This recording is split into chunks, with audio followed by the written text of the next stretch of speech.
twagiye gutora twahejeje turaza ngaha ucuruza imboga ntubona.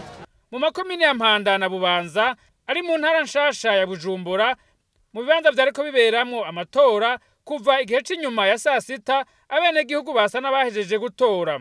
Hari hasigaye haza umw'umwe. Mu masaha nyuma ya sasita vyaboneka ko abakozi ba seni mu biro vy'amatora baguma bicaye ataco bariko barakora barindiriye uza gutora.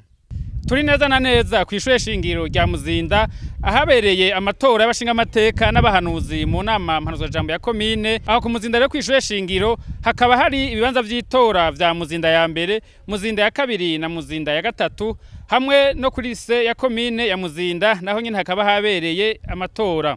Icibonekeza nuko abenegihugu baza gutora batakiri benshi cyane nkuko twabibwiwe n'abahagarariye ibiro vy'amatora ngo abenegihugu baje kare mu mutwenzi gushika nk'isaha 2 abenegihugu batari bake bari bamaze gutora. No kwishure shingiro rya Gifugwe n'irya Musenyi abakora mu biro vy'itora biboneka ko akazi kagabanutse barindiriye amasaha yo guharura amajwi kugira ngo batangure guharura.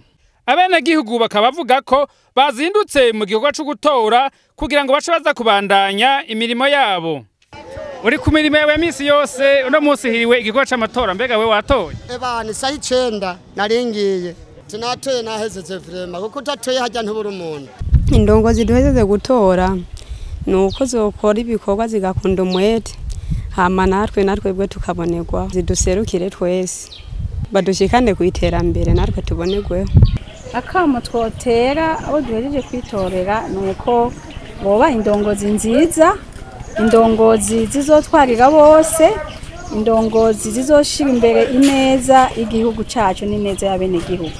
Igihe c'isaha 9 hakaba hatangura igikorwa cyo guharura ivyavuye mu matora.